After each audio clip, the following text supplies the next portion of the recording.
சிதம்பரம் நடராஜர் கோவிலும் மனித உடலும் ஒன்றே.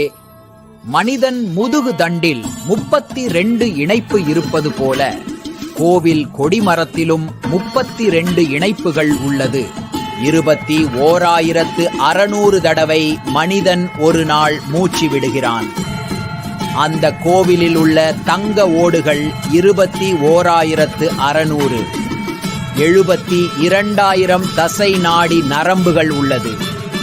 அதுபோல கோவிலில் அடிக்கப்பட்டுள்ள ஆணிகள் 72,000.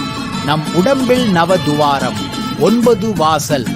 அந்த கோவிலிலும் 9 வாசல். கருவறையை இதயமாக பார்க்கப்படுகிறது. இதயம் இடதுபுறம் இருப்பது போல கருவறை உள்ளே சென்றதும் இடதுபுறமே நடராஜர் காட்சியளிப்பார்.